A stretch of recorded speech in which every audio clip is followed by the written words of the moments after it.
La verdad, con un panel muy importante desde lo cualitativo, en función de la invitación que tanto Social 21 como Soberanos hicieron para que empecemos a transitar juntos, nosotros y a otras agrupaciones y a otros compañeros y compañeras en el marco de este distrito tan complejo, tan difícil, en esta capital del olvido, como solemos decir, en función de su propio pasado.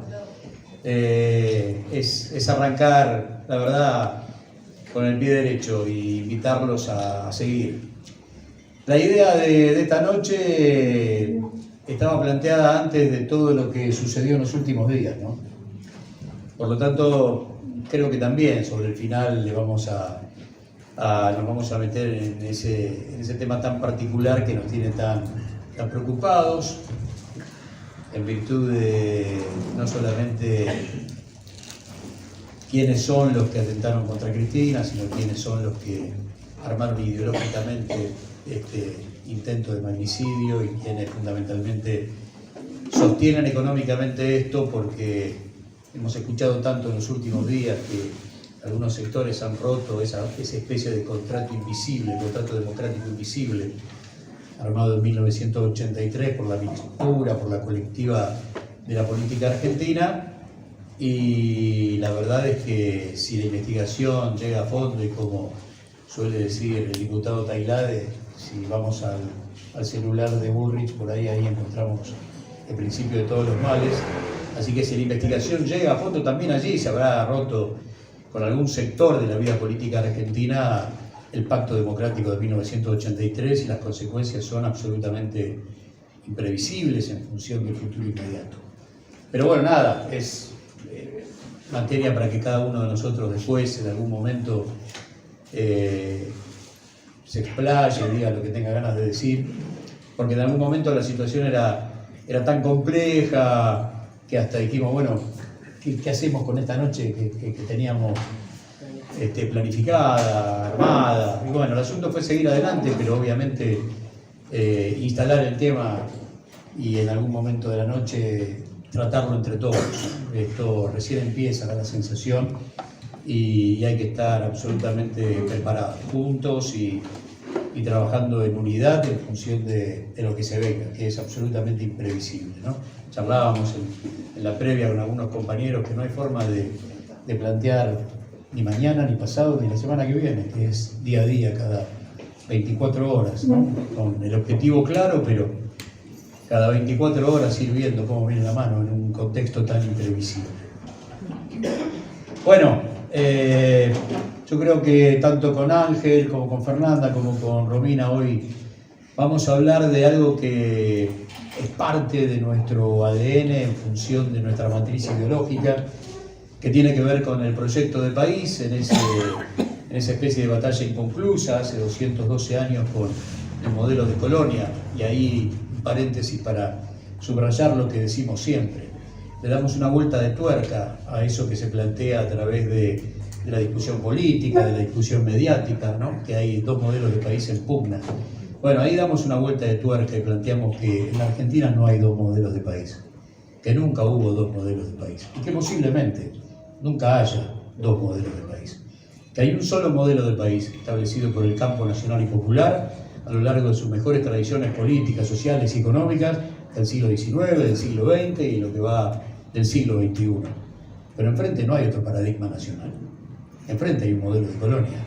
En el modelo de país, una mesa larguísima y todas las sillas que sean necesarias para discutir el cómo, la herramienta, la velocidad, el camino, pero nunca el objetivo, que siempre es el mismo para todos los que habitan esa misma mesa.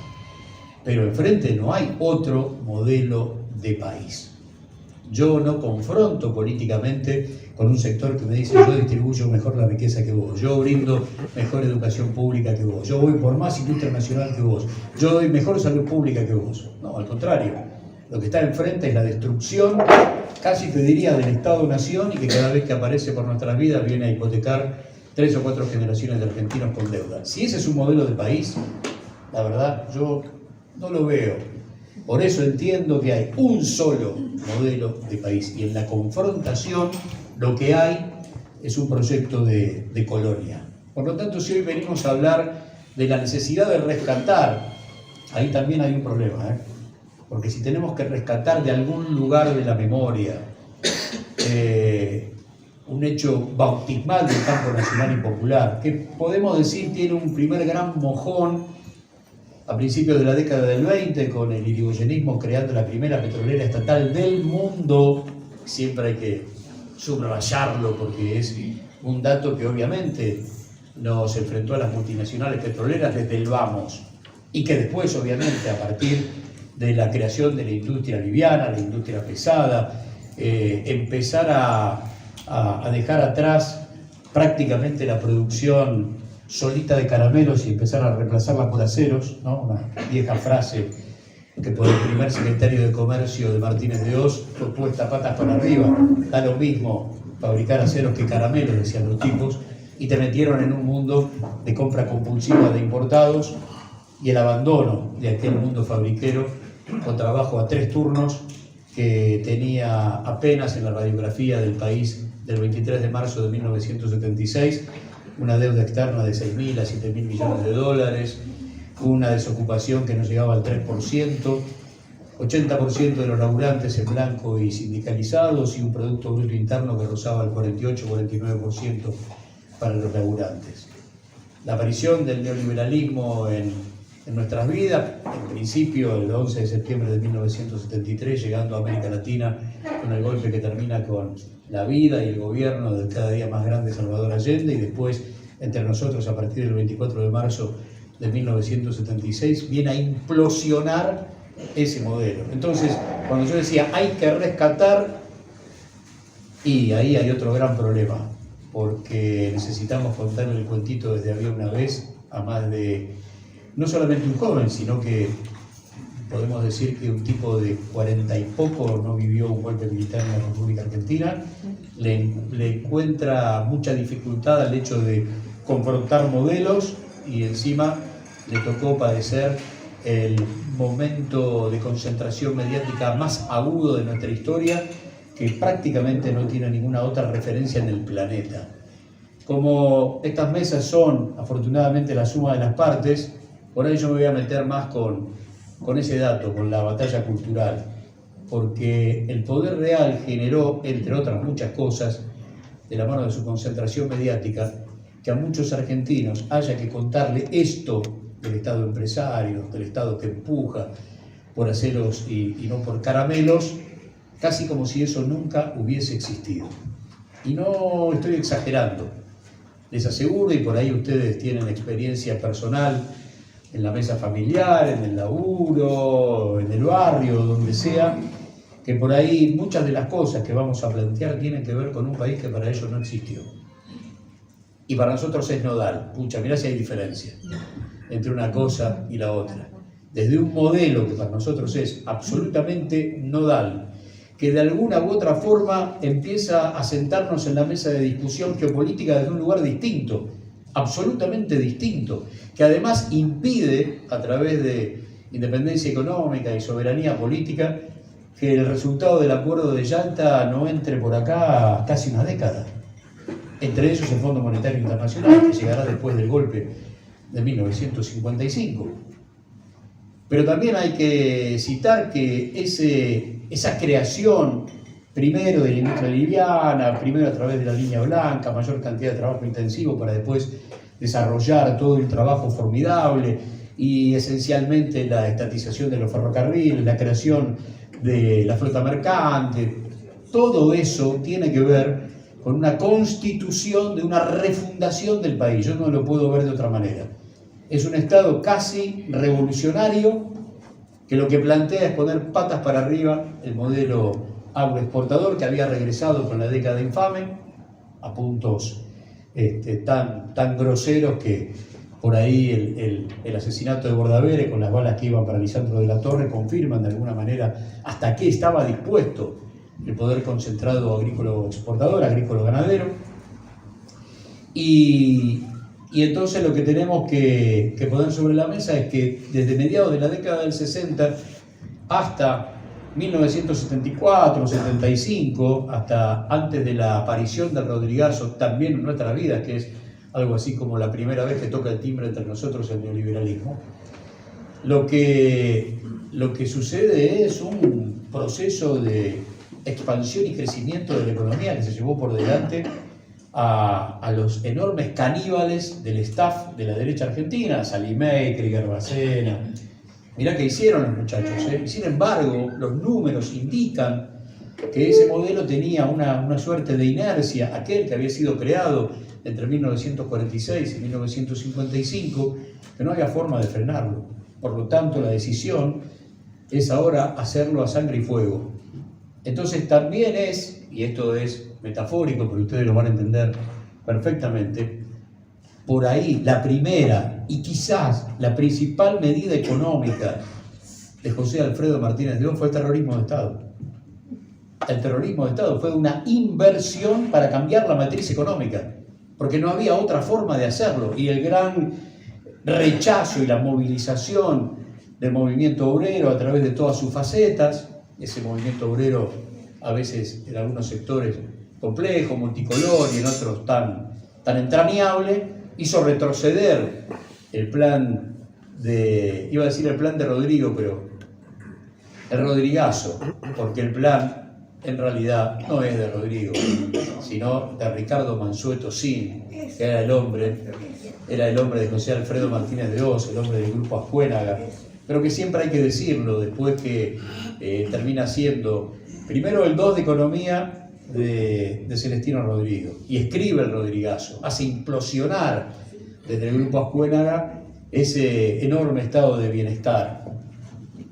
Pero es el 3 de Economía, el 3 virtual de Economía, del 3 de Martínez de Oz, Guillermo Walter Klein, nuestro vecino de Olivos, y ahí aparece él, autor de la tristemente célebre Achicar el Estado es agrandar la nación. Pero cuando se va a casa a Videla y llega a Viola, cuando se va a casa a Martínez de Oz y llega a Sigot, la gran pregunta es, ¿a dónde fue Ricardo Mansueto Sin? Bueno, volvió a su punto de origen y ahí empezamos a trazar puentes de plata con el presente, porque volvió a su lugar, volvió al grupo Socma. Presidente del Banco de Italia, Ricardo Mansueto Sin, vicepresidente Franco, por ejemplo. Por lo tanto, ahí hay otro dato que tiene que ver con la necesidad de restablecer el contacto con el pasado de muchas generaciones, no solamente de los pibes que se van sumando a la vida política, social y económica, sino también a más de un veterano al que también hay que contarle el cuchito desde ahí una vez, porque ser un deshistoriado, como solemos decir, es ser un desclasado. No sabes de dónde venís, no te puedes referenciar en la fábrica donde laburaba el viejo, en el taller donde laburaba el abuelo, no te puedes referenciar en el barrio, en tu pueblo. Y ahí empieza una batalla muy compleja. Para hablar de ese país que seguramente los compañeros y las compañeras van a desgranar en función de la necesidad de recuperarlo, lo que tenemos que hacer nosotros desde la lucha mediática es colocar todas esas páginas que faltan en esos libros de historia. Primero para contar que ese país existió. Que el campo nacional y popular en la Argentina no es una entelequia, no es una utopía, no es una promesa. Nosotros fuimos. El campo nacional y popular agarró de la solapa la utopía, la sentó de prepo en una silla y la convirtió en realidad en más de una oportunidad. Solemos recomendar a quienes no vieron una película que es bastante didáctica, y ya voy a contar por qué, la película Cita con Perón. Esa es una película a la que no le pueden errar porque Palomino es Perón, no hay otra película donde Palomino sea Perón. Está hecha en blanco y negro y tiene que ver con un día que existió, de diciembre de 1944. Perón es citado por el Círculo Rojo, la gran pregunta es cómo sigue esta historia, y entonces él va a la mansión del CEO de la CHADE, se reúne con ellos, y cuando llega, quien había sido Procurador General de la Nación, de la Suprema Corte de Justicia de Repeto, aquellos que habían firmado la acordada del golpe de Estado que le dice Uriburu, quédese tranquilo, que esto está perfecto, y que no era otro que Horacio Rodríguez Larreta, hasta llevaba el mismo nombre de pila del pibe, le pregunta a Perón si él tiene algún inconveniente en que se tome versión taquigráfica de la reunión. Y él dice que no, le pregunta a ellos si ellos tienen algún inconveniente. No, por supuesto, nosotros no. Y con esa versión taquigráfica se hizo la película. Por lo tanto, respeta palabra por palabra lo que sucedió ese día. Y en algún momento Larreta le pregunta, ¿pero cuál es la diferencia entre ustedes y nosotros? Y entonces Perón le dice, nosotros soñamos con un país industrial, pero no cualquier industria. Soñamos con acero, soñamos con poner de pie el país. Y se le cagan de risa. No pueden terminar de entender lo que está sucediendo. Pero Perón redobla la apuesta y dice, hace unos días en La Plata me invitaron a dar una charla y se me acercó un señor que me pareció, la verdad, un tipo que hay que prestarle mucha atención. Se llama Scalabrini Ortiz y me dijo que los ferrocarriles tendrían que estatizarse. Obviamente se siguieron cagando de risa, pero en ese momento de la charla queda algo así como la piedra basal de una declaración de guerra que tendría que ver primero con derechos laborales que ya se habían transformado en realidad, como el Estatuto del Peón de Campo, y después con la industrialización de la República Argentina. Y ahí siempre planteamos que todo esto que estamos desarrollando así en un resumen a trazo grueso, con la rapidez que requiere estos tiempos, en que la mejor definición o las mejores definiciones de nosotros y de este tiempo que vamos a contar no parte de nosotros. Siempre las mejores definiciones han partido del enemigo, siempre. Palabrita que ha vuelto a la superficie, siempre desde el odio se ha explicado mejor que desde ningún otro lugar lo que implica el campo nacional y popular en general y el peronismo a través de su historia en particular. Y ahí siempre recurrimos a él, a don Robustiano Patrón Costas, ¿no? Azucarero, senador, salteño, millonario.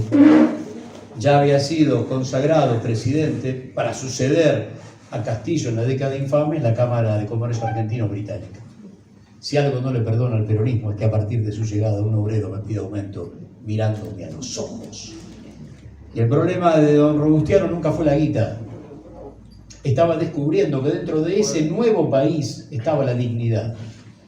Y su pregunta era, ¿quién te la dio? ¿Y cómo sigue esto de acá en adelante? Si vos ahora me mirás a los ojos. Bueno, súmenle ese cambio de matriz económica que deja de ser exclusivamente un resorte de la oligarquía para de esa manera sentirse no solamente los dueños de las vacas y los cereales, sino de la vida y de la muerte de cada uno de los hombres y mujeres que habitan esa patria. Bueno, muy bien. Hay una declaración de guerra que cuando llegue el golpe del 55, el almirante Rial, de alguna u otra forma, va a sintetizar por ahí con más crueldad que Robustiano Patrón Costas. La Libertadora llegó para que el hijo del basurero fuera basurero en la Argentina. Y bueno, ya ahí la pelea es para siempre. Por lo tanto, también ahí anclaje con el presente. Si alguno cree que el odio es nuevo, si alguno cree a esta altura del partido que la confrontación de modelos fue parida con la 125 o a partir del 2003, es una necesidad en cada uno de estos encuentros que multipliquemos el hecho de salir a plantear que la primera discusión entre el modelo de país y el proyecto de Colonia terminó con Mariano Morena como el primer desaparecido de la historia política argentina. De ahí en adelante, todo lo demás. Y el otro día, cuando charlábamos con los compañeros, decíamos, puta, el 2 de septiembre es el Día de la Industria Nacional, ¿no?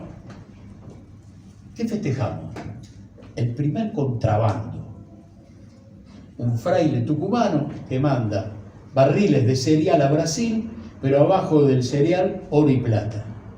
Se festeja el Día de la Industria cuando se produce el primer contrabando.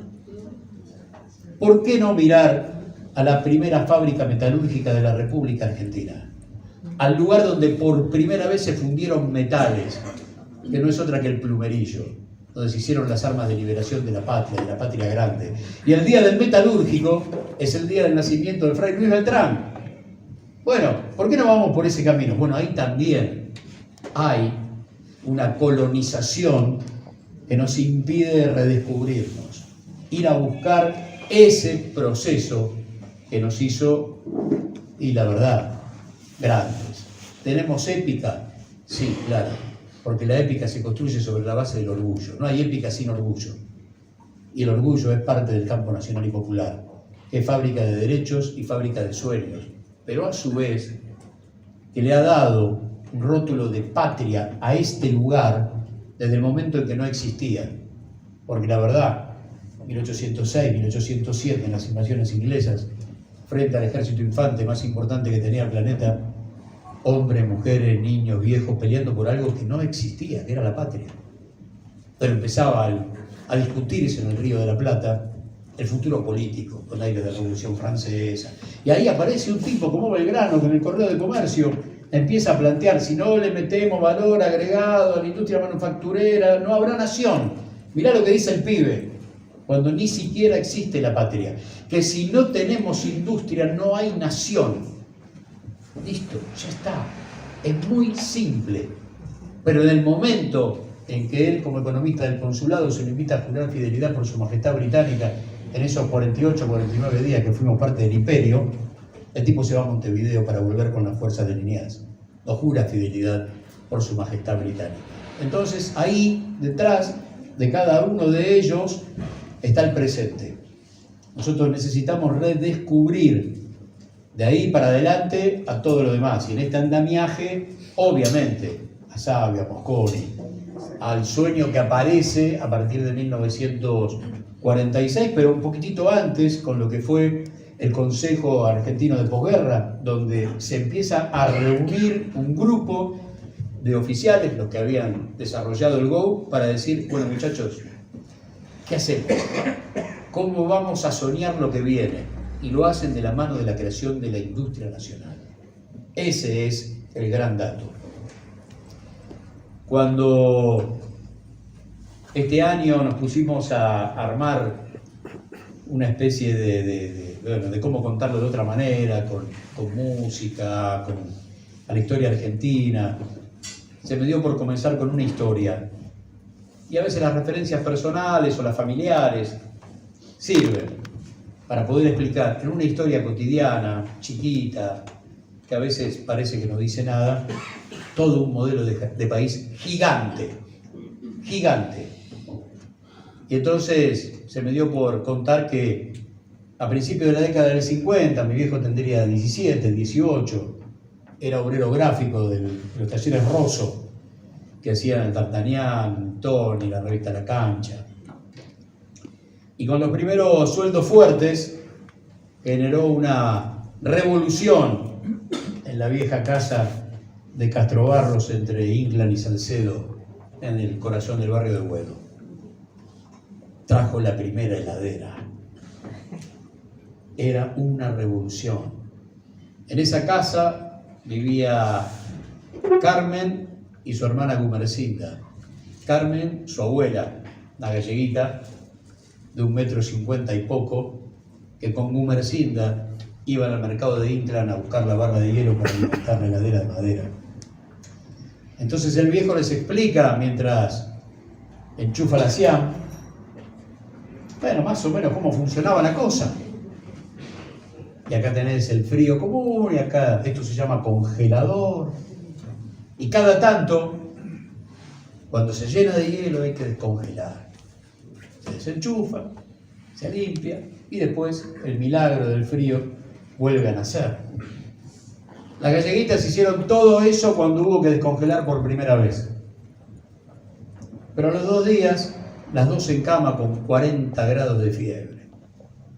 Y nadie entendía lo que estaba pasando. El viejo pregunta, ¿qué pasa? Las galleguitas, nada. Hasta que Carmen, bueno, Néstor, ¿sabes lo que pasó? Nos comimos los cubitos. Venimos del hambre. Nadie nos dijo que había que tirarnos.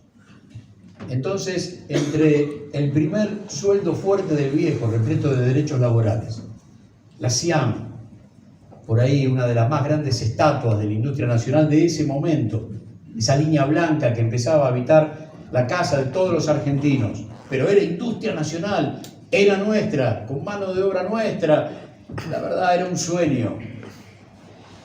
Y el hambre de las galleguitas ahí estamos todos nosotros, en ese momento constitutivo de un grito de guerra, que era: el campo nacional y popular viene a refundar otra vez el sentido de nación, y lo hace a través de la industria nacional. Después, tantas veces hemos jugado con la publicidad de la silla, que a veces nos hemos cansado, pero sirve. Ese enorme laburo de Berson Mastaler, que era una consultora norteamericana, que eran los guionistas de Videla y de Martínez de Hoz, que hicieron desde la publicidad de la silla hasta Somos Derechos y Humanos, pasando por toda la publicidad del Mundial, de la cual se tomó gran parte del diccionario para armar lo que fue la campaña mediática en tiempos de la Guerra de Malvinas. Resulta que de la noche a la mañana no sabíamos hacer una silla. Bueno, en el juego, a la hora de observar las imágenes, los más grandes me van a dar una mano, los más veteranos le podemos explicar a los más chicos qué es lo que yo quiero decir.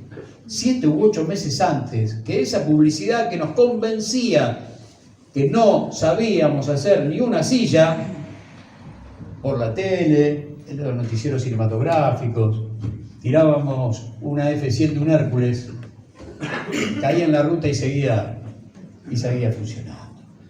O sea que podíamos ensamblar una F-100 que tirábamos de un Hércules, pero 7 meses después el poder real le empieza a decir al hombre y a la mujer de a pie en la Argentina que este país no sabe ni siquiera producir una silla, y que de aquí en adelante seremos otra vez, como lo fuimos durante la División Internacional del Trabajo del siglo XIX, los proveedores de materias primas para el norte, y ellos serán los encargados de armar la línea de producción, y nosotros seremos compradores compulsivos de productos elaborados. Matamos nuestra industria, matamos nuestra economía real, y de aquí en adelante seremos compradores compulsivos de la mano de un nuevo fenómeno que va a llegar para destrozarnos la vida, llamado deuda externa.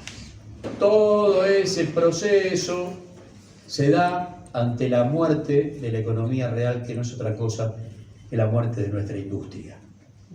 ¿Cómo podemos traducirla también, ya que estamos hablando de Vicente López, y siempre lo decimos? ¿Por qué la capital del olvido? Porque este distrito de 40 cuadras por 60, chiquitito, tiene 300 desaparecidos.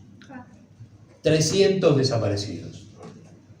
Y por ahí el 80%, y quizás el número sea un poquitito más grande, son comisiones obreras, enteras.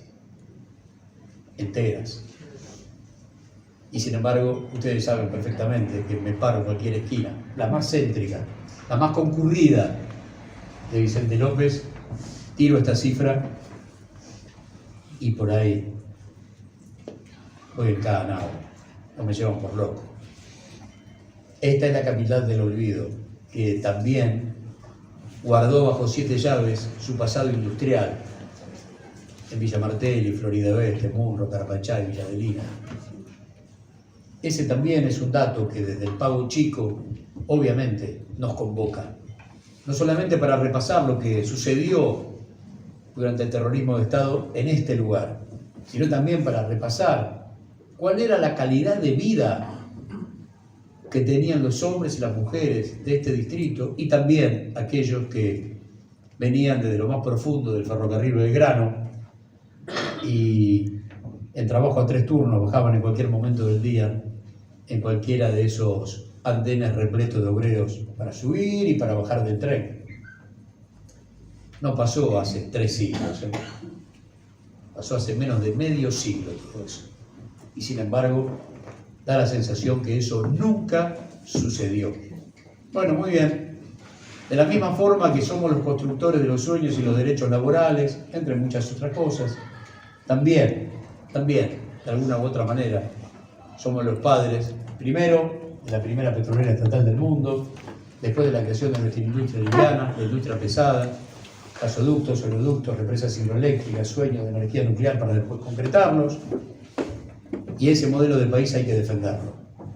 Lamentablemente no se defiende solo.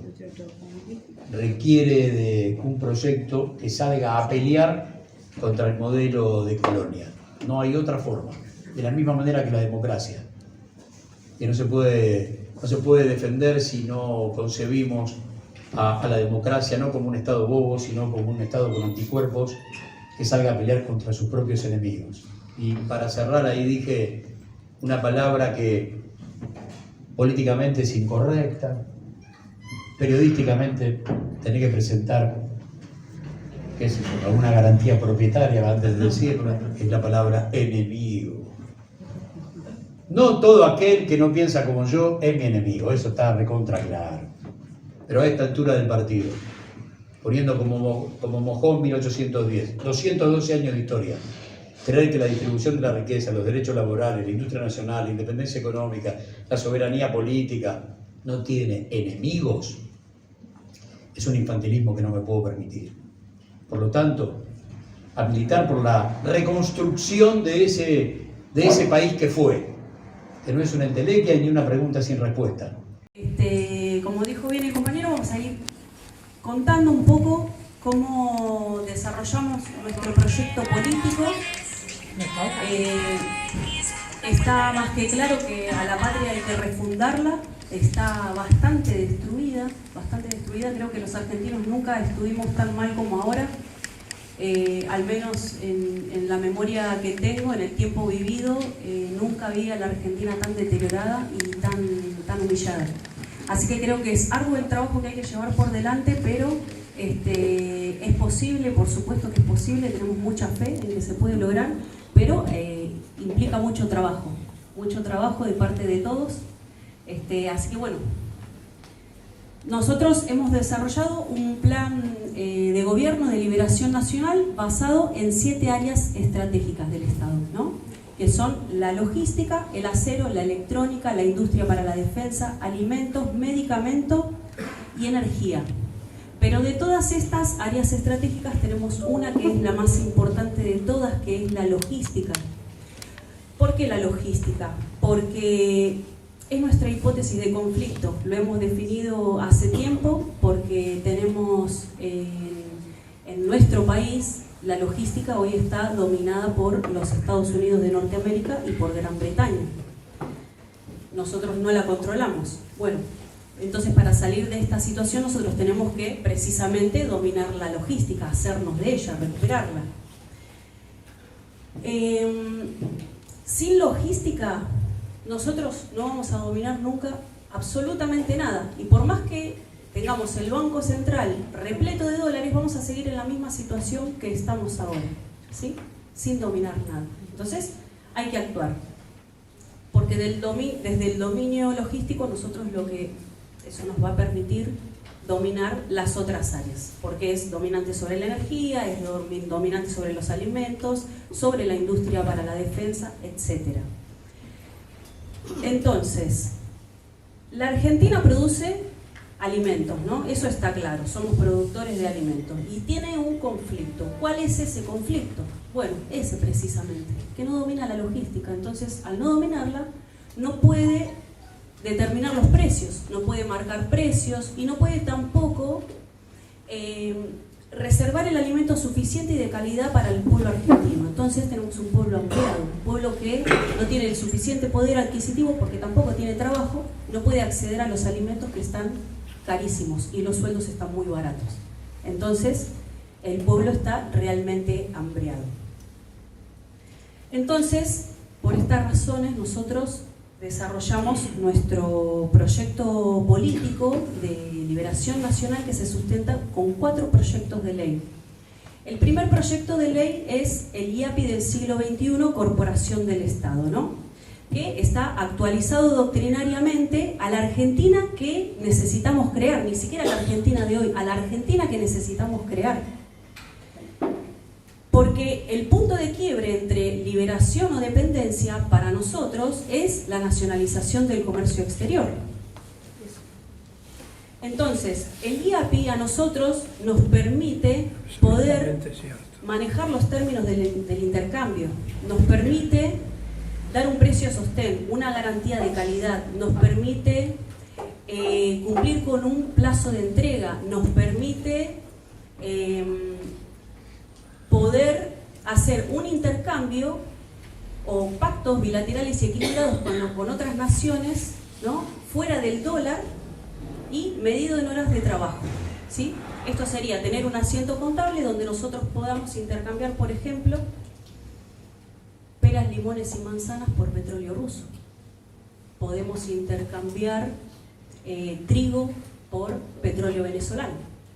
Esto es teniendo un asiento contable que nos permita a nosotros realizar este intercambio fuera del dólar. Eso por un lado. Argentina hoy está compra el kilo de automotor a $10 y las multinacionales le pagan a la Argentina 0,50 centavos de dólar el kilo de soja. Entonces, toda la producción de soja argentina se está gastando en compras automotrices al extranjero, ¿no? Y esto representa 1/3 de nuestras exportaciones. Entonces, pensar la Argentina de esta manera a nosotros nos define como nacionalistas industrialistas de tercera posición y nos lleva a decretar la nacionalización de la industria automotriz, que es lo que se hizo hasta la década del 70 con Juan Perón. Y es eso lo que hay que volver a hacer, no hay que inventar nada. Está todo hecho, está todo inventado, solo que hay que restaurar ese orden, hay que recuperarlo. Entonces, a eso tenemos que volver. Entonces, tenemos por un lado el IAPI del siglo XXI, ¿no? Corporación del Estado. Pero este es el instrumento intelectual de la nacionalización del comercio exterior. Necesitamos el instrumento físico, que es el que hay que dominar, que es el que se apodera de los términos del intercambio, ¿no? Y eso es la marina mercante.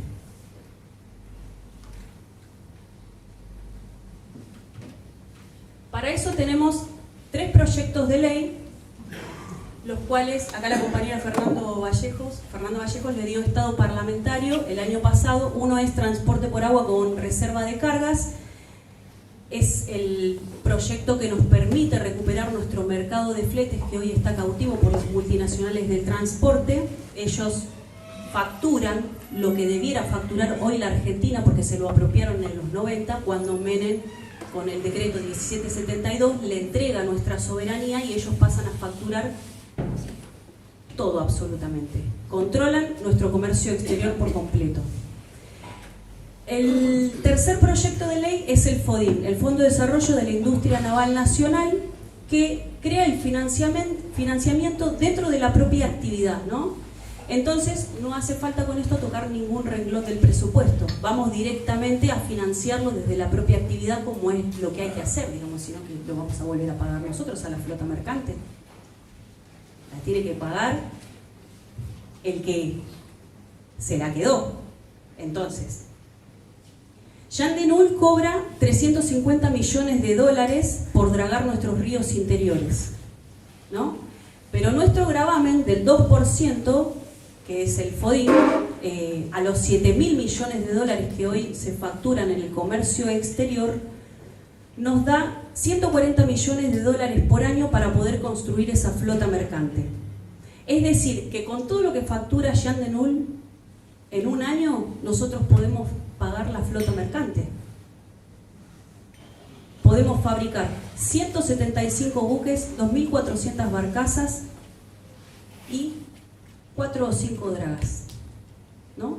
Y además de generar 150.000 puestos de trabajo. Entonces eso no está en discusión, porque las discusiones eternas lo que hacen es paralizar. Entonces necesitamos actuar, dejar de estar discutiendo eternamente. Nosotros estos proyectos los venimos presentando hace 20 años aproximadamente. 20 años. Entonces es un montón de tiempo en el cual la Argentina se sigue desangrando y seguimos esperando. Los argentinos seguimos con el pescado sin vender. Entonces necesitamos decisión política para que esto se pueda llevar adelante. Entonces, con estos proyectos podemos resolver la logística que se destruyó hace 30 años. Y además le asociamos los 150.000 puestos de trabajo. Entonces, ya teniendo el mercado de navegación, teniendo el financiamiento, lo único que nos falta es crear la ELMA del siglo XXI, que es la empresa de líneas marítimas multimodales, no marítimas, marítimas era la anterior, nosotros la actualizamos doctrinariamente, la empresa de líneas multimodales argentina, corporación del Estado también. ¿Por qué corporación del Estado? Para nosotros era importante apoyarla en la ley 20.558 del compañero Rodolfo Ortega Peña, porque esto nos permite a nosotros poder darle un factor de escala suficiente para poder enfrentar a las multinacionales que se le van a oponer, porque van a presentar resistencia, esto ya sucedió. Entonces nosotros necesitamos, para enfrentar a determinado enemigo, necesitamos algo que tenga un volumen suficiente. Por eso, la corporación del Estado. Bien, entonces, ¿cómo se financia esto? Se financia de manera muy sencilla. La Argentina hoy gasta 10.000 millones de dólares al año en flete marítimo. Eso es lo que hoy se está moviendo en volumen de fletes. Por lo que 5.000 millones le corresponderían a la Argentina, ¿no? De esos 5.000 millones, 1.500 millones son solo ganancias, ¿no? Porque se reparte la estructura de costos, se reparte en 33% de costo, 33% de impuesto y 33% de ganancia, ¿no? Entonces, 1.500 millones serían solamente ganancias. Entonces, a razón de 4 millones de dólares por día, nosotros tendríamos para volcar en la construcción de la red ferroviaria que hay que crear. Nosotros planteamos hacer una nueva traza ferroviaria del ferrocarril que pueda ser un perímetro ferroviario que circunde toda la Argentina y que proteja nuestras zonas de frontera. Tendríamos el Federal Atlántico paralelo a la Ruta 40, uniendo La Quiaca con Tierra del Fuego, parando cada 50 kilómetros, atravesando las 11 provincias cordilleranas.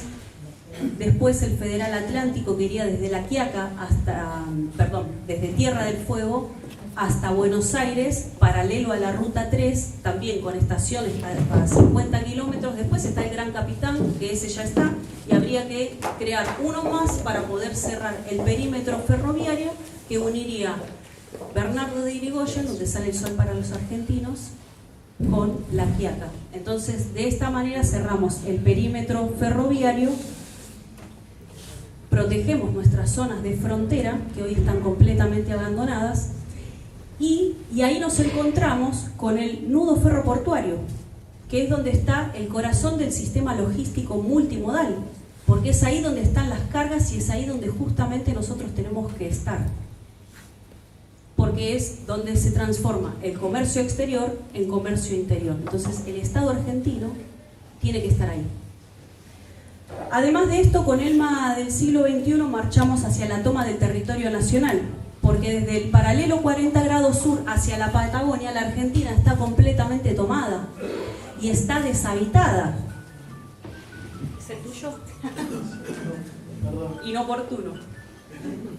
Entonces, nuestras zonas de frontera están completamente abandonadas a merced de los británicos, de las multinacionales que están explotando nuestros recursos. Tenemos el acuerdo argentino-chileno que se hizo hace unos años, impulsado por las multinacionales, donde ellos declaran una zona de explotación a toda la cordillera argentina, desde La Quiaca hasta Santa Cruz. Es toda una franja de zona de explotación donde el acuerdo lo que plantea es que las multinacionales pueden explotar nuestra cordillera, utilizar nuestro recurso hídrico y además sacar todas las materias primas, todos nuestros recursos naturales, sacarlos por el Pacífico y usar la logística chilena. Entonces, ¿quién declara lo que se llevan? ¿Quién sabe lo que sacan? Nadie. No hay control, no sabemos qué explotan, cuánto se llevan, a dónde lo llevan, no sabemos absolutamente nada. Entonces nosotros tenemos que tener presencia en nuestras zonas de frontera, porque hoy la gendarmería está corrida de su objetivo, que es cuidar esa frontera. Le quitaron la misión al soldado y lo mandaron a atender cuestiones de seguridad interior, ¿no? Entonces, guarda con eso, porque nosotros estamos permitiendo que avancen sobre nuestros recursos, y nosotros necesitamos nuestros recursos para industrializar el país. El objetivo del IAPI es generar pleno empleo, ¿no? Porque haciéndose de la riqueza, lo que hace es financiar la industrialización del país. Esto lo hizo Juan Perón y eso es lo que hay que volver a hacer. Entonces, ¿qué tenemos en nuestras zonas de frontera? Tenemos el 95% de la producción de hidrocarburos, tenemos el 75% de las reservas de petróleo y gas, el 98% de los recursos minerales, como también recursos hídricos que hoy son utilizados, bueno, como decía recién, para extraer los minerales, a un ritmo de extracción que responde a una necesidad extranjera, porque ni siquiera a la nuestra. Por ejemplo, también las líneas de alta tensión y los gasoductos y los oleoductos también provienen de la zona de frontera. Entonces, las riquezas del pueblo y de la nación argentina nos pertenecen y las tenemos que defender, por lo tanto. Entonces, necesitamos desarrollar industrialmente a la Argentina y para esto hay que hacerse de los recursos, hay que defenderlos. Entonces, como Movimiento de Liberación Nacional, nosotros nos alzamos en defensa del trabajo argentino, nos alzamos en defensa de los recursos, de las riquezas de la nación, nos alzamos en defensa de la patria. Y es a lo que estamos convocando, a lo que convocaba también el compañero recién Gustavo Campana. Nadie dijo que iba a ser fácil, pero hay que hacerlo. La patria se desangra, nosotros no podemos estar mirando para un costado. En nuestro momento histórico, nos corresponde a nosotros, en este tiempo histórico, defender la patria como lo han hecho nuestros compañeros en su momento. Patria sí o colonia no es el imperativo categórico de la hora. Defender la patria, repoblar la Patagonia, reconstruir la logística nacional y defender la familia argentina es la tarea. Muchas gracias.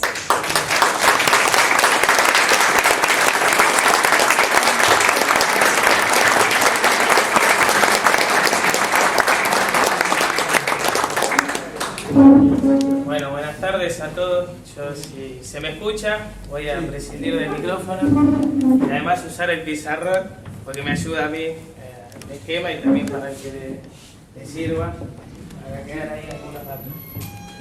Antes que nada, bueno, agradecer a Soberano y a los compañeros, a todos los presentes, porque estar acá hay una cantidad de compañeros que es una alegría enorme verlos también después de tanto tiempo. Y bueno, estamos en este debate con compañeros que compartimos una mirada soberana de liberación nacional sobre el país. Yo con esta introducción que me hicieron Romina y Gustavo, iba a hablar un poco de la geoeconomía del conflicto, son las estructuras productivas y financieras que operan en un territorio a los efectos de poder llevar adelante una geopolítica autónoma en función de la defensa nacional y de nuestros recursos naturales. Y esto lo vamos a hacer basándonos en el modelo de desarrollo argentino, en las empresas del Estado. Una de las patas es esa. La geopolítica moderna define a la logística como los medios de producción de bienes estratégicos, los medios de distribución y abastecimiento y la distribución de circulación monetaria y circulación de la información. Con lo que vamos a ver hoy vamos a abarcar los dos primeros aspectos, que es la producción de bienes estratégicos y la distribución de la información. Esto tiene, como dije, basamento en dos leyes de la Juventud Peronista de la década del 70, que son la 20705 del año 73 y la 20558, que esta está derogada, esta está vigente, es la Ley de Corporaciones del Estado del compañero Rodolfo Ortega Peña, que asesinó a la Triple A. Esto es una actualización de la Ley de Empresa del Estado del primer peronismo, que la Juventud Peronista, luego de su actualización doctrinaria, le da la forma de sociedades y corporaciones del Estado a los efectos de hacerla más competitiva, equipararla con lo que son las sociedades anónimas para poder dominar los mercados. En principio vamos a ver, yo les quería mostrar algunos ejemplos de cómo este esquema corporativo operó en la Argentina. Después les quería mostrar algunas dos cadenas de valor para comprender, porque los militantes necesitamos poder comprender algunos temas técnicos para poder explicarle al pueblo y al resto de los compañeros estos temas. Y por último, cuáles son el esquema corporativo que nosotros proponemos a fin de dominar las áreas estratégicas que planteó Romina. Entonces, la ley 12709 es la ley Sabio, es un plexo jurídico al cual nosotros deberíamos volver, porque prohíbe la exportación de materiales en bruto, de minerales en bruto. Si hoy en día tuviéramos este plexo jurídico, las multinacionales no se podrían estar llevando nuestros recursos naturales a sola declaración jurada, donde en realidad no sabemos qué se llevan, declaran que se llevan el litio crudo, pero en realidad se están llevando tierra rara y un montón de otros minerales estratégicos que se procesan en destino, y además tendrían que invertir en laminadoras, fundiciones, porque si se quiere llevar el mineral se tiene que llevar en semi-elaborado, paranquillas, lingotes, tochos, etc. Entonces, bajo esta ley se crea la Dirección General de Fabricaciones Militares, que es la corporación del Estado bajo la órbita del Ministerio de Guerra, que es la entidad administrativa que lo opera, y bajo su órbita todas las fábricas militares. Otro ejemplo de esto es AFNA, Astillero y Fábrica Navales del Estado. Estaba bajo la órbita del Ministerio de la Marina. Y AFNE, Corporación del Estado, a su vez tenía bajo su órbita el Astillero Río Santiago y la fábrica de explosivos de Osuna. Otro ejemplo es la Empresa Nacional de Energía, ENDE. Ministerio de Comercio y Producción, que operaba bajo su órbita YPF, Gas del Estado, Agua y Energía, etc. Entonces, ¿qué permitía este plexo jurídico? Bueno, que el Poder Ejecutivo lleve adelante planes de gobierno, planifique de manera quinquenal o decenal, a través de sus ministerios. Las corporaciones del Estado que operan bajo cada ministerio lleven adelante la planificación anual, y a su vez las sociedades o fábricas productivas llevan adelante la prestación de servicio de manera diaria, o la producción, o la tarea productiva, depende del área, de manera cotidiana. Entonces tenés una planificación centralizada a través del Estado y ejecución descentralizada. Esto además se puede imaginar que permitía.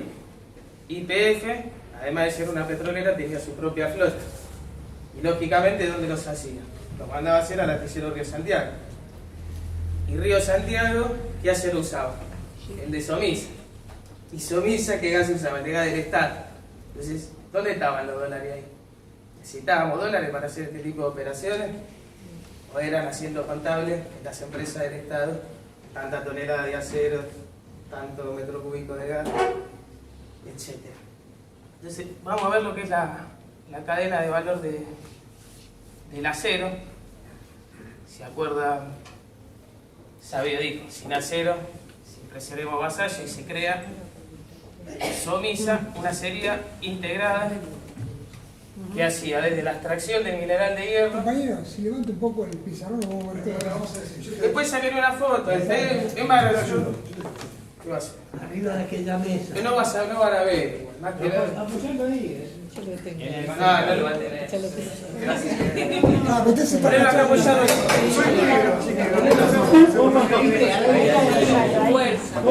Ahí está. Después que le interesa ver y saca una foto y esto queda. Hacia arriba, ¿cómo se integra Somisa? Con el alto horno. El alto horno, hierro, caliza, carbón, se hace el acero. Y hacia arriba, el flete, que le hace llegar, y hacia arriba, el yacimiento. Y hacia abajo, laminador, y hacia abajo, otra vez el flete, de nuevo. Sin transporte, sin logística, no hay producción. Lo tenemos al inicio, lo tenemos al final. Esto es la integración vertical de una cadena de valor, de la del acero. YPF, Lo mismo. ¿Ustedes saben por qué Mosconi quiere crear YPF? Le fue a pedir nafta para los aviones, para hacer un desfile. Estándolo hoy, ¿no? ¿Y qué le dijo? No se lo quisieron dar. Yo que ahora quería hacer un desfile, dice, pero cuando esté en guerra, estos me van a hacer lo mismo. No podemos tener nuestro petróleo, tenemos que tener nuestra petrolera. De esa idea es que surge YPF. Y Siam, que era una empresa amasadora, después le hace los surtidores. Y se va perfeccionando los proveedores a través de la dirección del Estado. YPF, ¿cómo se integra? La industria del petróleo, hacia arriba. Destilería. Refinería, destilería. Hacia arriba, gasoducto, oleoducto. Y hacia arriba, disposa. Y hacia abajo, los surtidores.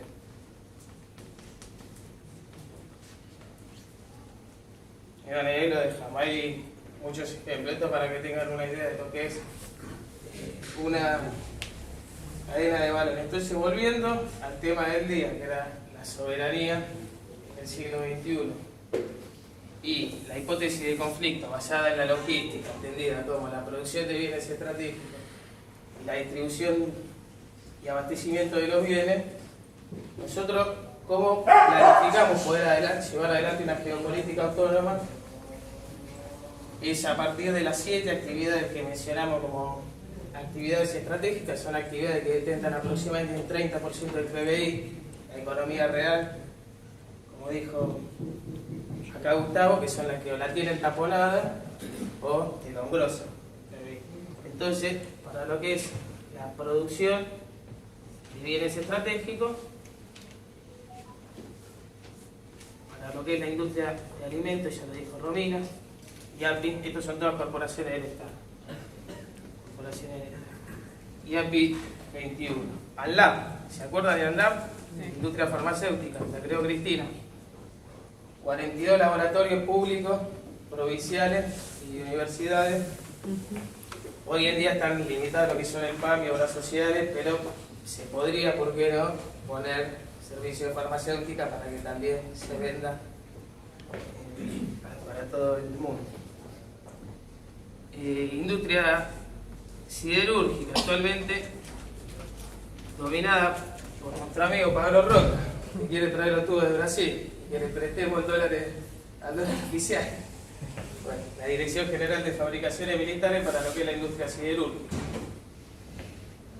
Empresa Nacional de Energía, ENDE. Bajo su órbita debieran operar YPF, la Comisión Nacional de Energía Atómica.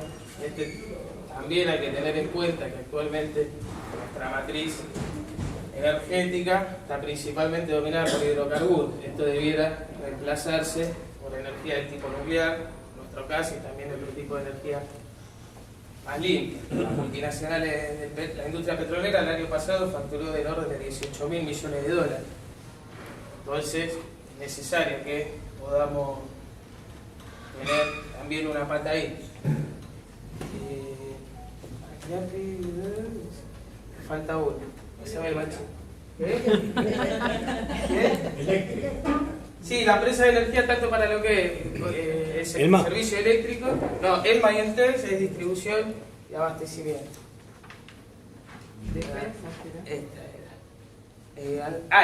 Esto, claro, industria aeronáutica y mecánica del Estado. Acá hay dos cosas que son fundamentales. La industria naval, necesitamos hacer barcos, pero la industria automotriz, necesitamos un plan de pleno empleo, es necesario tener una industria mecánica propia. Y en lo que es distribución y abastecimiento, ENTEL, ustedes saben, o no sé si saben, Argentina es uno de los 7 países con capacidad de poner en órbita un satélite geoestacionario. Sin embargo, la operación y prestación de servicios quedó a cargo de la multinacional. Bueno, a través de ENTEL y bajo su órbita, INVAP, ARSAT y la CONAE, se pudiera llevar adelante un servicio de prestación de telefonía, internet. También son 9.000 millones de dólares por año en las telecomunicaciones que podrían ir tranquilamente a financiar un plan de defensa nacional. Y el litio es la Dirección General de Fabricaciones Militares. Y Por otro lado, ELMA 21, Corporación del Estado. ELMA 21, Corporación del Estado, prevé como Corporación del Estado tener bajo su órbita Aerolíneas Argentinas, Ferrocarriles Argentinos, una flota fluvial, una flota de ultramar, marítima. Entonces, con estas 7, pesquera también. Entonces son 7 corporaciones del Estado que nosotros impulsamos a los efectos de poder llevar adelante una geopolítica autónoma, pero también teniendo en cuenta que estamos con un país con 50% de pobres, con lo cual se vuelve también una necesidad humana. Así que bueno, esto es lo que queríamos compartir con ustedes, la perspectiva que nosotros tenemos de la estructura corporativa, tomando nuestro pasado, el modelo corporativo que llegó a operar en la Argentina y bueno, llevándolo adelante a través de estas corporaciones del Estado que nosotros actualizamos para este momento. Muy bien.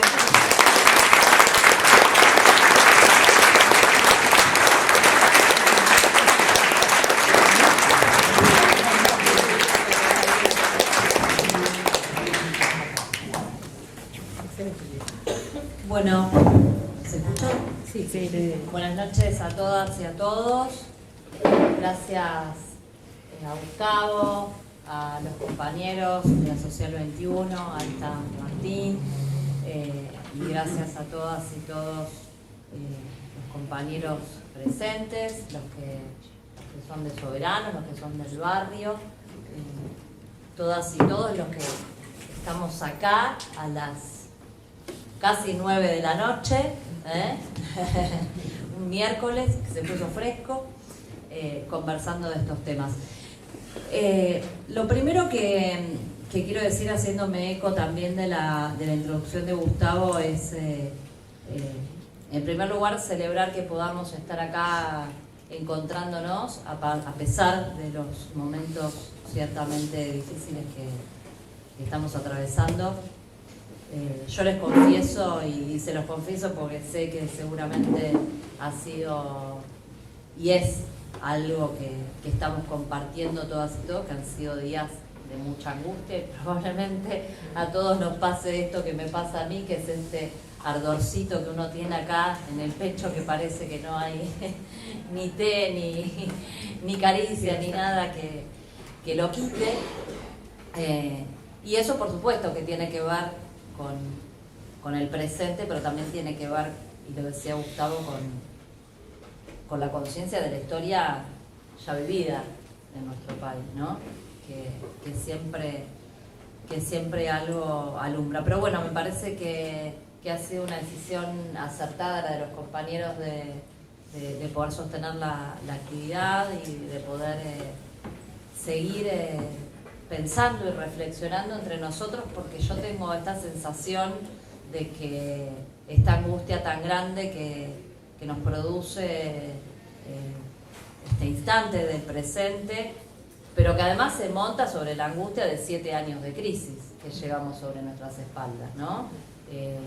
Y del dolor y de la frustración y de la impotencia de lo que fueron esos 4 años de la derecha gobernando nuestro país, y el enorme e increíble poder de destrucción que ha tenido sobre lo que con tanto esfuerzo habíamos empezado a reconstruir, ¿no? Porque todavía no estábamos en una panacea, estábamos alcanzando niveles de vida razonablemente dignos, lo mínimamente dignos a lo que puede aspirar y debe aspirar el pueblo argentino. Así que, digo, es una cruz loco pesada la que tenemos sobre nuestras espaldas todos, los que son de algunas generaciones que me anteceden, como decía Gustavo, porque no ese peso de ver la historia repetirse, la puta madre y otra vez, y también para los que, yo tengo 43 años, nací todavía en dictadura. Todavía tengo imágenes en mi cabeza de soldados acostados a los costados de las calles y de la casa de piedra, como se le llamaba en Zárate, una casa que oficiaba como centro clandestino de detención y de tortura. Y para mi generación, la normalidad en la Argentina a lo largo de toda su historia democrática y hasta el año 2003 fue la crisis, ¿no? Por lo menos para los que vivimos de nuestro salario, es decir, el 90% de los argentinos.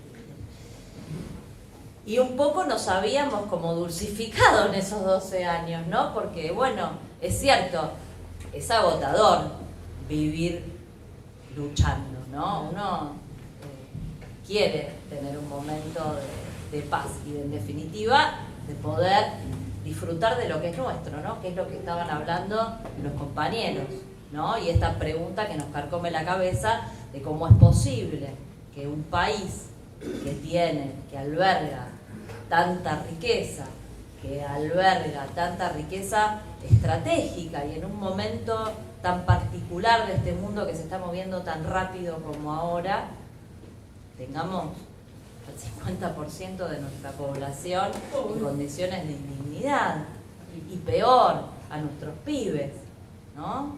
Yo iba a decir, Gustavo decía, tenemos que rescatar, creo que fue la expresión que usó, rescatar aquel proyecto que efectivamente lo llevamos adelante. Y yo iba a decir otra palabra, pero me voy a agarrar de la que usó Romina, que es refundar. Me parece que Perón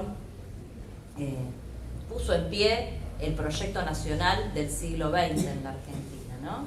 Ese fue, por supuesto, nutriéndose de las luchas anteriores y de las tradiciones que como pueblo y como nación lo antecedían y antecedían al peronismo, pero ese proyecto fue el proyecto nacional de la Argentina del siglo XX. Yo creo que nosotros todavía nos debemos la tarea, no de rescatar el pasado, sino sí, por supuesto, de ponerlo en valor para refundar pensando en el futuro.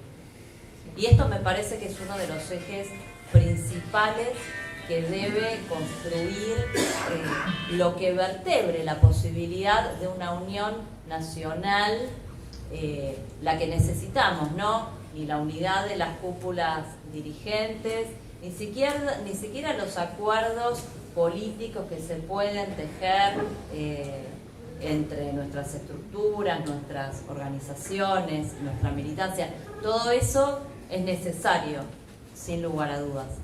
Pero fundamentalmente la base sobre la que todo eso puede sostenerse y tener sentido es una unidad nacional real. Y yo creo, esto por supuesto siempre son opiniones y todo es discutible y para eso estamos, creo que el eje de esa unión tiene que ser una visión de país, ¿no? Acá lo nombramos a Perón, lo hemos gastado todas las veces que pudimos como punto de referencia, pero la trascendencia, la importancia y la vitalidad de su figura fue precisamente una figura capaz de pensar un país 50 o 70 o 100 años para adelante.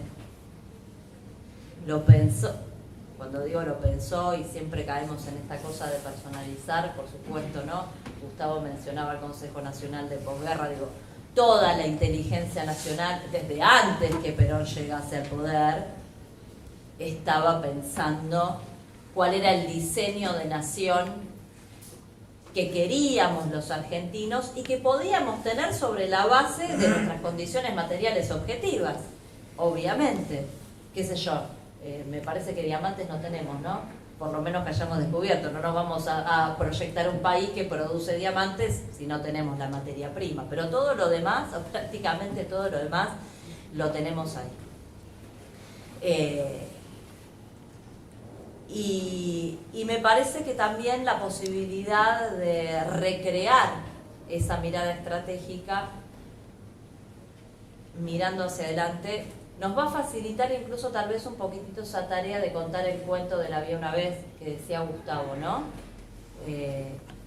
Y tal vez nos va a ayudar también a salir de esta angustia que a veces parece que nos ahoga, que nos asfixia o que nos paraliza, porque este es el otro riesgo que tenemos y que está bueno que lo exorcicemos hablando entre nosotros, ¿no? Cuando llegué acá una compañera me dio un abrazo hermoso y me dijo que era un abrazo protector. Y yo creo que necesitamos abrazarnos y protegernos entre nosotros, porque en definitiva nuestra única y mayor fortaleza es justamente la de estar juntos y la de que obviamente somos más, eso no cabe ninguna duda. Entonces el número está de nuestros lados, está en nosotros juntarnos para hacernos más fuertes. Esto como comentario inicial, nada más.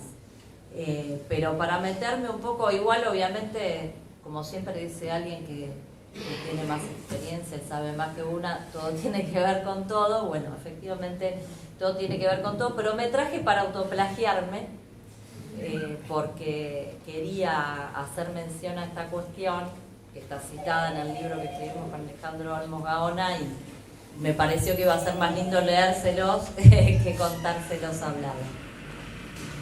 Así que si me tienen un minuto de paciencia, les voy a leer algunas citas, que lo escribí yo, así que supongo que vale. Con los cambios en el orden financiero global de la década del 70, a partir de la abundancia de petrodólares y por intermedio de lobbies sobre los gobiernos locales, los países de América Latina fueron endeudados más allá de su capacidad de pago y, por cierto, más allá de sus necesidades, por los bancos internacionales. En ese contexto, cuando Estados Unidos decidió salir de los acuerdos monetarios y financieros de Bretton Woods y liberar la tasa de interés, paréntesis, anunció Estados Unidos una nueva tasa, ya perdí la cuenta, no sé cuántos aumentos van en lo que va del año, y seguramente va a haber por lo menos uno más antes de que la ¿no?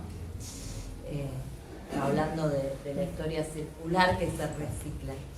En ese contexto, cuando Estados Unidos decidió salir de los acuerdos monetarios y financieros de Bretton Woods y liberar la tasa de interés, las deudas de los países en desarrollo, o sea, nosotros, que habían sido contraídas a tasas convenientes pero flotantes, crecieron hasta volverse impagables. México fue el primero en declarar el default, al que siguieron el resto de las economías, dando origen a la crisis de la deuda latinoamericana. Lo cierto es que el imperialismo internacional del dinero, que está entrecomillado en el libro porque justamente es una expresión que acuñó el Papa Juan XXIII, tenía planes para nuestros países endeudados tras la crisis de la deuda. Henry Kissinger lo expresó sin mediatitas en 1985 en un simposio sobre deuda externa en Berna, que dijo: no hay camino indoloro para que los países deudores puedan solucionar su crítica situación, pero debemos proponer algunas alternativas a los programas de ajuste del Fondo Monetario. La solución siempre implicará un sacrificio. Yo prefiero que las naciones deudoras paguen sus obligaciones externas con activos reales a los bancos acreedores con la entrega del patrimonio de las empresas públicas. Textual, 1985.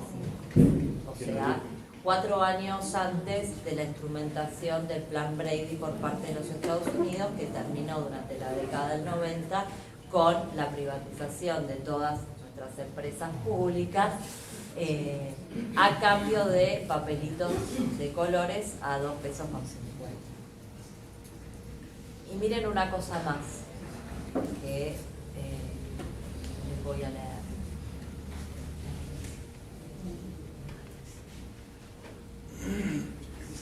Esto ya es una reflexión referida a la deuda de Macri, ¿no? ¿Cómo podía explicarse que decidieran seguir dándole recursos a una economía insolvente?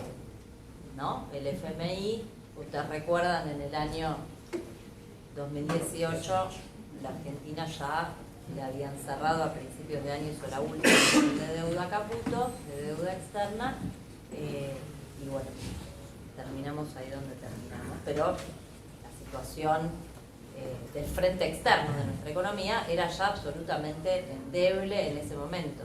Lo fue durante todo el gobierno de Macri, porque en cuanto decidieron liberalizar los flujos financieros y liberalizar el mercado de cambios, la economía entró en plena situación de vulnerabilidad externa.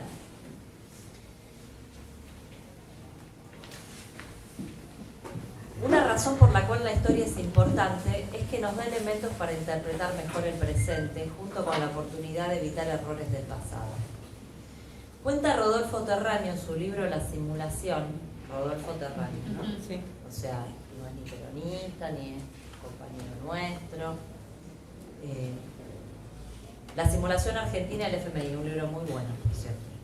Son muy buenos los libros en general y creo que hay que recurrir a ellos, escritos por los protagonistas. Compartamos o no lo que los protagonistas piensan, que vivieron determinados momentos de la historia desde adentro, porque siempre tienen datos interesantes para aportar. 2 décadas de mentiras y autoengaños, se llama el libro.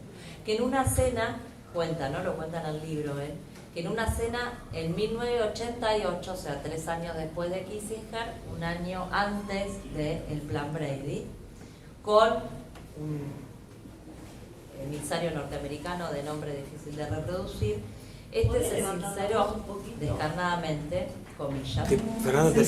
Fernanda. Los gobiernos, esto dice el norteamericano que viene y se reúne con Terráneo, que lo había conocido, cuento el preámbulo, Terráneo lo había conocido durante las negociaciones con el Fondo Monetario, ahora el tipo ya no era negociador, pero no sé por qué razón viene a la Argentina, se junta a cenar con Terráneo y entre vino y vino, asado y asado, le tira la posta. Y le dice, los gobiernos reciben lo que ustedes llaman plata dulce. Los banqueros saben, recuerden que en aquel momento, ¿no? La deuda, el grueso de la deuda, todavía no había Plan Brady, era con la banca internacional y eran créditos, digamos, de tipo convencional que los países tenían con JP Morgan, ¿no? Los Rockefeller, todos estos. Los mismos de ahora o sus herederos, digamos, pero la misma corporación. O el mismo capital, que se ha ido reproduciendo a lo largo de, no, ni siquiera de las décadas, de los siglos en este caso. Que fueron, por cierto, los mismos que escribieron todas las leyes para la creación de las guaridas fiscales, ¿no? Que siempre son los mismos, ¿no? Los que diseñaron todo el sistema de finanzas extraterritoriales que tantos dolores de cabeza nos trae hoy por hoy, y a donde, por cierto, se fueron los dólares de la deuda esta que tomó Macri, que acá no quedó ninguno. Bueno, ¿y para qué los crearon? Bueno, para no pagar impuestos, ¿cuándo? Cuando en el contexto de conflicto entre estas dos visiones económicas, ¿no? Del mercado versus Estado, cuando se impuso el estado de bienestar en aquellos años en los que en la Argentina gozamos de la bonanza del peronismo, claro, los tipos estaban pagando muchos impuestos y obviamente viendo resentida en alguna medida sus exorbitantes tasas de ganancias, entonces empezaron a crear toda esta ingeniería. Viene de lejos, por eso le digo, es un tema del siglo. Pero bueno, son siempre los mismos, a eso iba. ¿Y qué le dicen? Que a los bancos internacionales saben que no van a recuperar el capital, pero no les importa. El objetivo de ellos es cobrarse en especie. Y los van a ayudar a ustedes a colocar los bonos argentinos en fondos de inversión que manejan la plata de pequeños ahorristas diseminados por todo el mundo. Pero cuando llegue el momento de pagar y no puedan, les dirán, paguen con acciones. Para resolver el problema de la deuda, ustedes tendrán que entregar hasta la última empresa pública. Y no solo eso, los obligarán a que abran de golpe el mercado interno, ¿no? Las reformas estructurales del menemismo. La industria argentina no lo resistirá y ellos se quedarán también con empresas privadas. O ustedes reaccionan o esta gente se va a quedar con toda la Argentina. Bueno, más o menos se quedaron con casi toda la Argentina, ¿no? Empecemos por reconocer eso. Nuestro sector externo, la oferta de divisas de nuestra economía está privatizada. Y no solo está privatizada, lo cual ya de por sí no es una buena noticia, está extranjerizada, que es peor. Porque a mí no me da igual matarme, entre comillas, metafóricamente, acá adentro, entre nosotros, para ver cómo distribuimos los frutos de la riqueza que producimos con lo que es nuestro, ¿no? Y seguramente no nos vamos a poner de acuerdo rápidamente, porque los empresarios van a querer 70 para el capital y 30 para el trabajo, y nosotros al revés, o la proporción que sea. Pero acá el problema es que la disputa por la distribución la está ganando el capital, pero adentro del capital los que están ganando son todas multinacionales, es decir, que eso se nos va todo para afuera. Y es lógico entonces que nos peleemos cada vez más entre nosotros, porque lo que nos queda para repartir internamente es cada vez menos.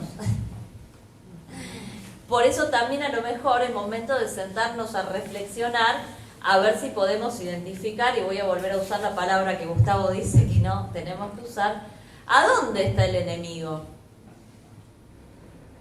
O pongámosle otro nombre, ¿a dónde están los intereses que colisionan con los nuestros? Vamos a decirlo, ¿no? Para que nadie se resienta. ¿A dónde están los intereses que pueden ser ni buenos ni malos? Digo, qué sé yo puedo ver a un determinado empresario de alguna gran potencia económica y la verdad que chapó. Porque el tipo defiende su interés y lo defienden hasta las últimas consecuencias, no te regalan absolutamente nada. Lo que tenemos que revisar es saber qué es lo que estamos haciendo nosotros, ¿no? Como herederos de todo esto que se estuvo hablando en esta mesa, como herederos del tipo que puso en pie una Argentina nueva, que puso como protagonistas del proceso político y económico de nuestro país a los trabajadores y las trabajadoras, que es el mismo tipo que nos advirtió hace, ¿cuánto? 50 años atrás, que iba a ocurrir específicamente lo que ahora está ocurriendo. Yo decía hace un ratito, en este mundo que se mueve tan rápido, ¿no? Y que está cambiando, porque el mundo está cambiando. Y la guerra, como nos dijo el general, es por los alimentos y por la energía, por las materias primas. Las tenemos acá. La pregunta es qué vamos a hacer con eso. Si seguimos como venimos o le vamos a dar a esto una vuelta de tuerca. La escuchábamos hace poquito a la generala que dirige el Comando Sur de los Estados Unidos, declarando de manera explícita lo que es ya a esta altura harto evidente sobre el interés estratégico de los Estados Unidos en particular y del capital de Occidente en general en los recursos estratégicos, no que hay en la Argentina, que hay en toda nuestra región, que debe ser la base sobre la cual nosotros podamos reedificar ese proyecto de nación y de nación latinoamericana, porque obviamente esto no lo vamos a hacer solos, ninguno de nosotros solos va a llevar adelante por lo menos el proyecto completo. A lo mejor podemos dar algunos pasos, pero va a ser mucho más difícil. Por eso Perón nos llamaba la atención también a los latinoamericanos de que el 2000 nos iba a encontrar unidos o dominados. Unidos no era que armemos el frente de todos, unidos era que institucionalicemos la UNASUR. Ese era el unidos del que nos estaba hablando, ¿no? Justamente para defender lo que es nuestro de la voracidad de los de afuera. Que, a ver, muchachos, si hoy estamos viviendo esta crisis civilizatoria que estamos viviendo, es mucho más que una crisis económica, estamos hablando de la crisis climática, como le llaman, que en definitiva es la degradación de nuestro propio planeta, de nuestra casa común y de la casa donde tienen que habitar las futuras generaciones, es decir, con absoluta falta de solidaridad intergeneracional, pero no por lo que estamos haciendo nosotros, sino porque hay un patrón de producción y de consumo que es absolutamente insostenible, que no le da de morfar a los miles de millones de hambrientos que hay en el mundo, que no les da trabajo a los miles de millones de desocupados que hay en el mundo, que no para de concentrar la riqueza y que encima liquida todo lo que hay a su paso y arrasa con todo. Digo, es una dinámica absolutamente depredadora. Y en el medio para no decir que es todo malo lo que ha ocurrido en estas últimas décadas, algunos avances positivos que creo que el día de mañana, cuando analicemos a la luz de la historia lo que ha pasado, van a ser recordados como tal vez lo positivo que puede haber dejado esta época oscura que nos ha tocado vivir como legado, que es tal vez el avance, el enorme avance científico-tecnológico, pero que también está privatizado y al que la mayoría de los comunes mortales no podemos acceder, ¿no? Ni al conocimiento científico, ni a la tecnología, o a veces sí a la tecnología. Por ejemplo, Cuba ha apostado al desarrollo del conocimiento de su pueblo, tienen importantes, lo mismo que nosotros y muchos otros países latinoamericanos, científicos, desarrolladores, técnicos, pero no tenemos el capital para desarrollar a escala todas esas capacidades que tenemos, porque nos la pasamos pagando deuda, porque nos la pasamos financiando fuga y además porque nuestras economías están, como decía antes, cada vez más extranjerizadas, con lo cual lo producido en el marco de la economía real también se va para afuera. Desde lo que queda, una parte se la fugan y otra parte la tenemos que pagar como en concepto de deuda externa. Y en definitiva, bueno, todo va a parar afuera de la Argentina. Pero decía que estamos en una crisis que muchos autores han hablado como una crisis civilizatoria, porque obviamente esto es mucho más que una crisis del modelo económico o una crisis financiera.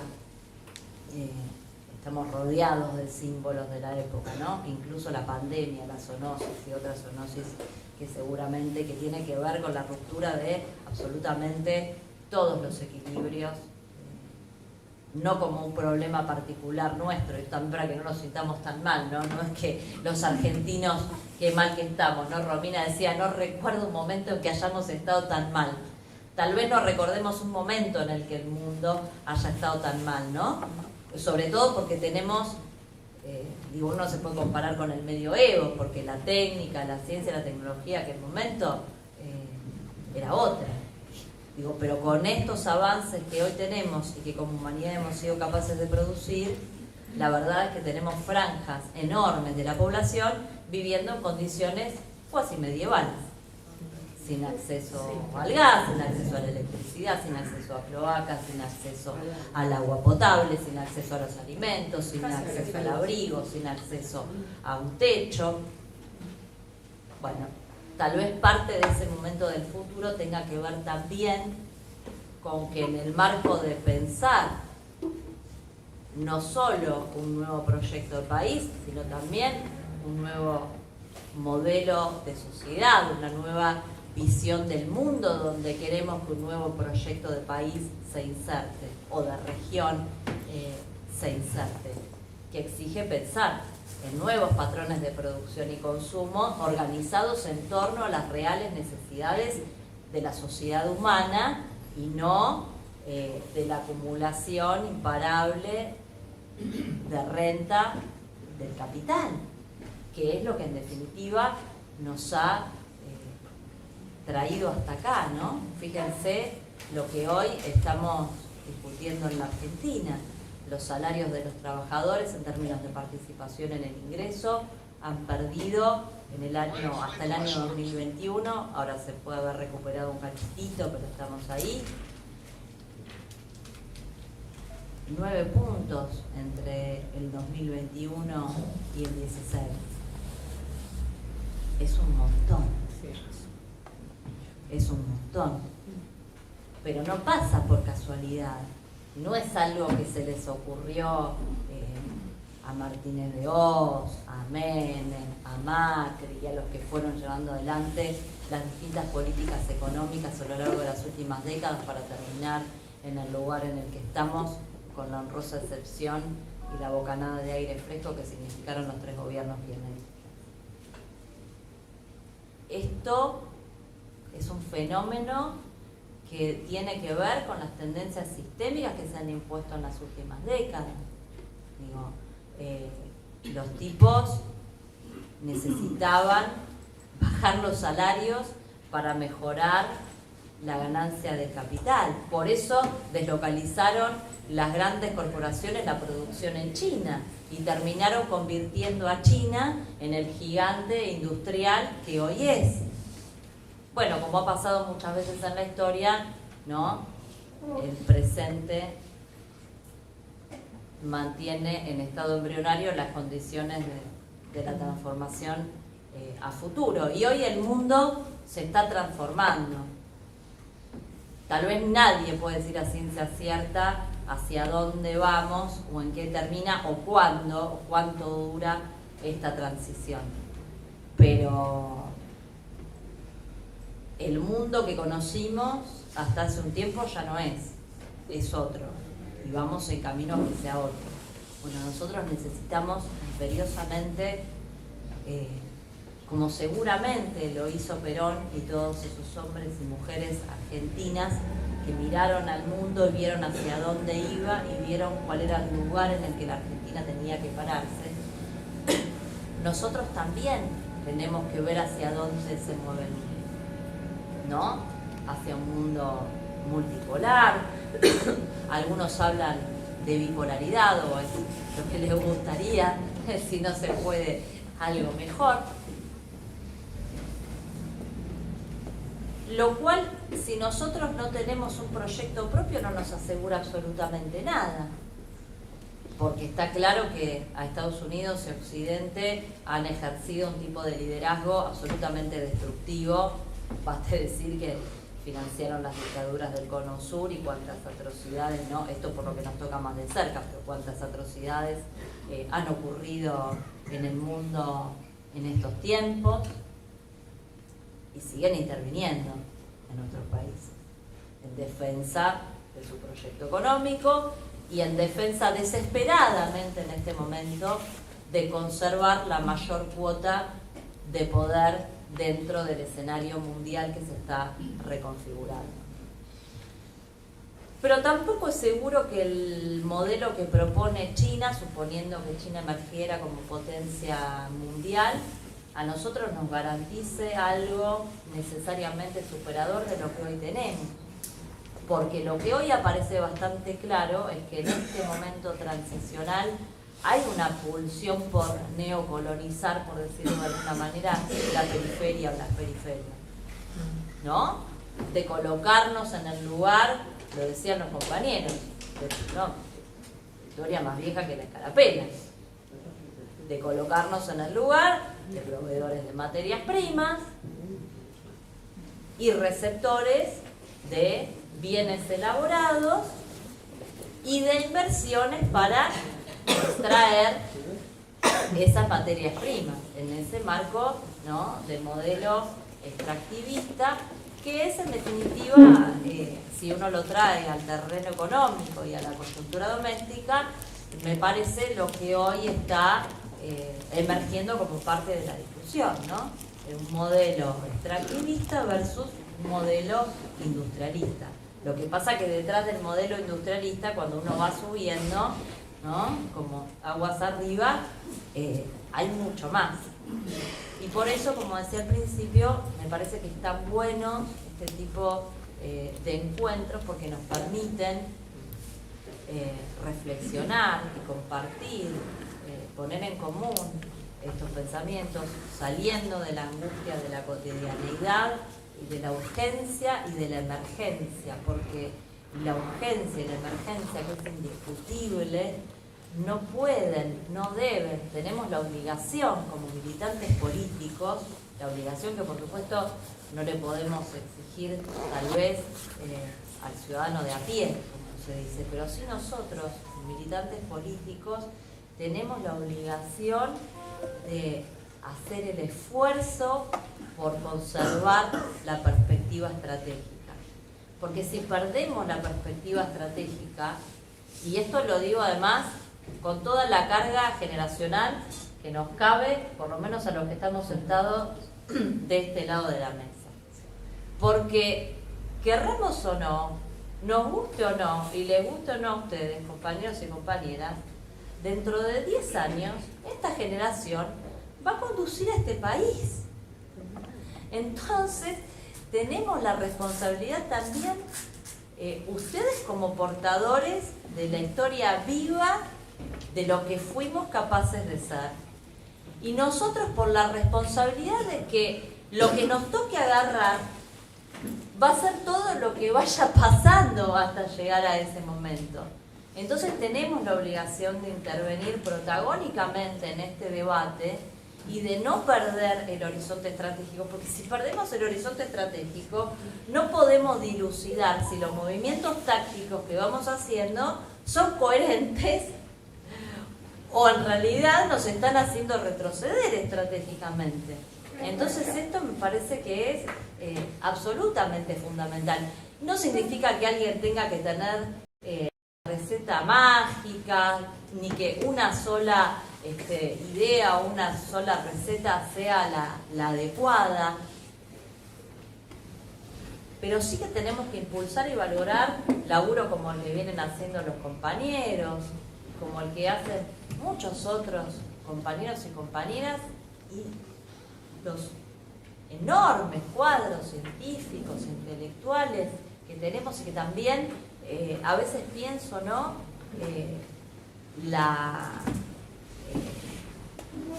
Lo mal aprovechado que están todos esos recursos que tenemos. Me pregunto, ¿no? Si parte de esa degradación a la que nos van conduciendo, donde obviamente es muy difícil para un pueblo pensar con hambre, es muy difícil para un pibe aprender con la panza vacía, es muy difícil incluso para la militancia pensar con miedo a lo que sea, a perder el laburo, a que mañana no te alcance la guita para llegar a fin de mes, a enfermarte y no tener la guita para comprar los remedios, o a que decís algo que a alguien no le guste, te hacen una denuncia, o a que si molestas mucho, si se animaron con la vicepresidenta, ¿con quién no se van a animar? Bueno, todo eso a nosotros nos atraviesa. Y lo digo porque soy una militante más, y a mí también me pasa, y me parece que está bueno que lo sinceremos y que explicitemos y hagamos conscientes que tenemos que superar todas esas dificultades en la medida de nuestras posibilidades para sostener esa mirada estratégica y poder reedificar, reconstruir un proyecto de Argentina para el siglo XXI. Porque tenemos las condiciones materiales y objetivas para hacerlo, pero sin duda tenemos una enorme tarea política que llevar adelante para expandir el horizonte de posibilidades de lo que sin dudas nuestra economía está en condiciones de generar, nuestros trabajadores están en condiciones de producir, y creo que tenemos muchísimo para aportar como argentinos y como latinoamericanos. Y algunos países están tal vez un pasito adelante dando cuenta de ello, ¿no? Fue furor en estos días el discurso de Petro, el presidente de Colombia, y me parece que nos enorgullece como latinoamericanos. Me parece que lo que está ocurriendo en México es también enormemente alentador para todos los latinoamericanos. Tenemos una economía muy importante.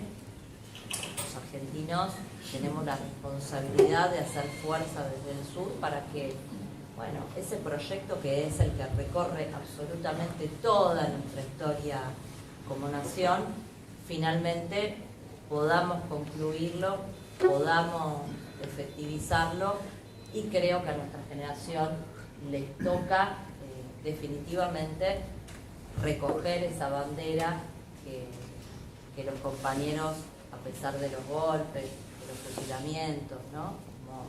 Como siempre cantamos, nunca han bajado. Tenemos la obligación de tomar la posta y de llevarla a la victoria. Y lo que nos antecede, obviamente, es de acompañarnos, porque todavía tenemos muchísimo que aprender de todas y todos ustedes. Así que, bueno, sigamos juntándonos, sigamos reflexionando juntos, sigamos soñando en esa Argentina en la que queremos que crezcan nuestros hijos y nuestros nietos, porque al final de cuentas creo que todas las realidades que merecen ser vividas en algún momento fueron un sueño.